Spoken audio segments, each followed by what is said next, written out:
Okay, it's day 10 of the nutrition program. Time is flying. We're on to habits today. So today it's understanding habits. As you can see, it's number one. So we're going to go over a few different parts of a habit. But today we're just going to look to understand them. So, what's a habit? Put simply, habits is a built-in tendency for our brains to repeat the stuff they've done before.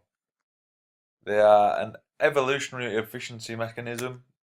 So it's stuff that we just do on autopilot and can be done with little to no effort. So just the things that we would do. I mean, breathing technically would be a habit. It's just something you don't sit thinking about it. It's just something that happens. We eat when we're hungry.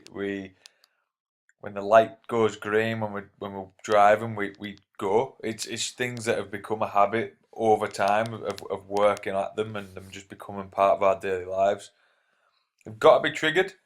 At first, this is conscious, so you have to remind yourself over time. So again, as a kid, you'll have learned that green means go, red means stop. But you didn't know that until you'd been told, and the trigger is the change of the light. And again, however, with enough practice, it becomes unconscious. You don't think about it when the light goes green. You just go, right, I must now start going forward. You just do it. It works even when we're exhausted. It's willpower that's the limited resource. So when we're really tired, habits still work. They still happen. It's just when it's something that's we're trying to have actually focus on or we don't want to do. That's usually the issue. That's willpower, not so much the breaking of the habit. So the habit loop, the trigger is a reminder. So it's be it conscious or subconscious that initiates the behavior.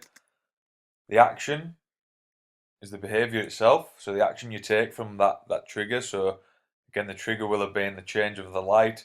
The action is to start walking, and the reward is you got across the road. I know it's not the most exciting reward in the world, but it goes with what I've been talking about already. So the reinforcement is this.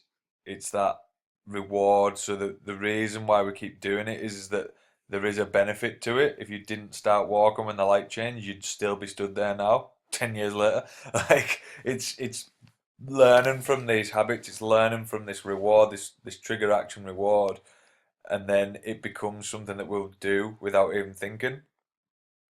You'll kind of want to do it if there's a benefit at the end of it. That's just the whole thing. So, Lally et al. Say that it can take anything from 18 to 254 days for a habit to become subconscious. Some things are easier, some things are harder to actually get to that point, but it very much depends on the person, the trigger, and the actual response. The anatomy of a trigger. So, what makes up that initial response, that initial thing that starts the habit? There's four features. So, it's frequent.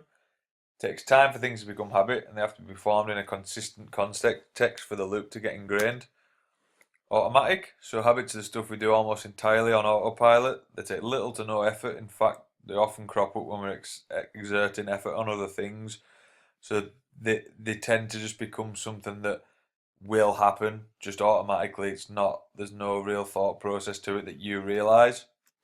Triggered. This means something in the environment flicks the domino and all the actions necessary for a habit just start falling into place. Subconscious. So habits take place almost entirely below our level of awareness, both the triggering and the action. So you really don't think about it, as I've just said. It's once it becomes habit, it's just something that's almost going on behind the scenes. Like you kind of know it's happening, but you don't really have to think about it. And the more things that we do day to day that we can get to become habit that are a positive, the better. Obviously, you can see where we're going with this with regards to the sort of health and nutrition side of things. So the principles needs to be obvious, frequent, triggered, personalizable, and under your control. All of those are as important as each other. So it needs to be an obvious trigger. It needs to be an obvious thing that we need to be doing. It can't just be something you have to overly think about. It needs to be something that happens a lot. Same again, you probably come across traffic lights quite often in a day. It needs to be triggered. There needs to be a reason for us to do it. It needs to be personalizable, so it needs to actually be something that you benefit from. There's no point in you kind of having a habit of something you don't do. like, like it's just something that your body has no need for. So it's very unlikely that you would actually do that. And again, under your control, it needs to be something that you actually need to do. It needs to be something that's going to benefit you. So the obvious, the closer a habit links to your goals, the more likely you are to follow it. The most complicated thing, the more complicated something is, the less likely you are to feel in control of it. And again, this lowers your chance of following through. So again, if you actually want it, you want the end goal, it'll become more useful. Your body will do it more efficiently. And again, the less complicated, the better, because we like things to be simple. Would my gran understand why this would work? So basically, that's just something that people said is if you're trying to make something like obviously electronic, it's always tough to get your elderly relatives to understand how it all works. It's kind of a bit the same with creating a habit. Like you don't want to confuse your gran, same way you don't want to confuse yourself when you're trying to just build something. If you want it to be efficient, then it's got to be pretty simple. The link between your habit and your goals should be that obvious. So it should be frequent. So to reinforce the habit loop, we need to be initiating it frequently. I will go to swim lessons once a month. The behaviour is not frequent enough to reinforce the habit loop and become subconscious because it's once a month. Can it be done almost daily? So make sure the behaviour that you want to practice can be done daily, or at least very close to it. So I mean, if you want to get in the swing of going swimming, it needs to be quite regular, unless you invest that extra bit of time into going.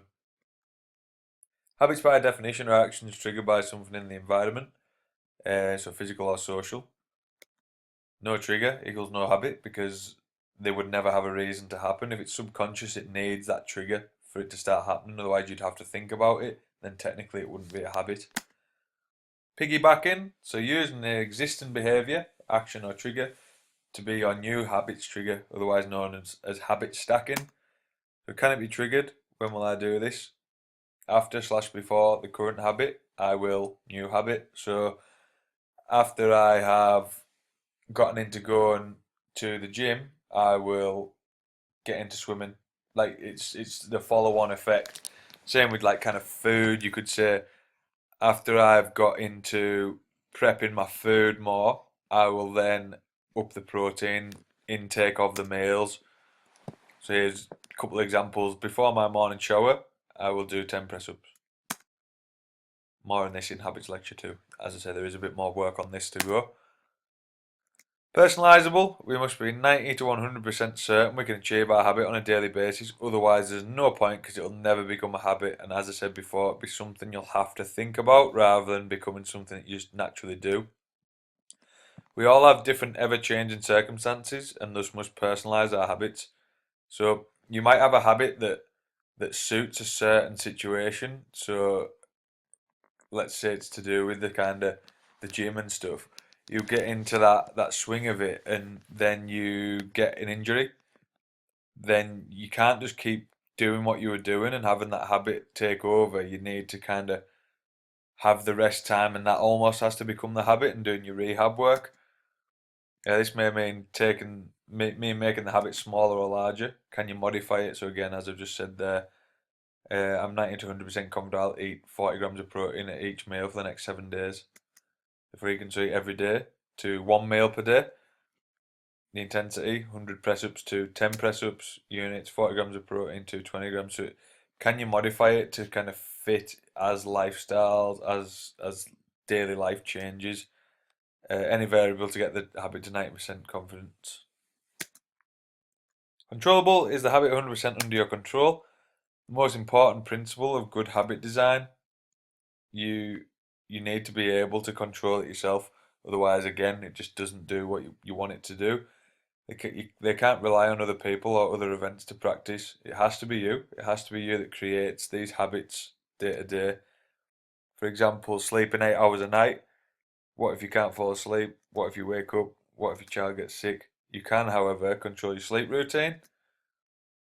Is it completely under my control? So sleeping 8 hours a night, yeah, you can't guarantee that, but what you can guarantee is that you will go to bed at X time. You will make sure your bedroom's nice and comfortable. You have a good sleep routine where you don't mess about with your phone before bed. Try not to watch too much telly. You'll make sure that it's nice and dark and whatever. That's under your control, and that should then naturally become habit to you. Going to bed, putting your phone away from you, keeping the telly off, doing whatever. That's the habits that will gradually get ingrained. As I say, next we're going into actually building the habits. So hopefully you kind of understand what they are now and what needs to be in place for you to actually then start building your own habits. If you've got any questions about this part, fire them over on the Facebook page or on the app and I'll clear it up for you. Cheers again, guys.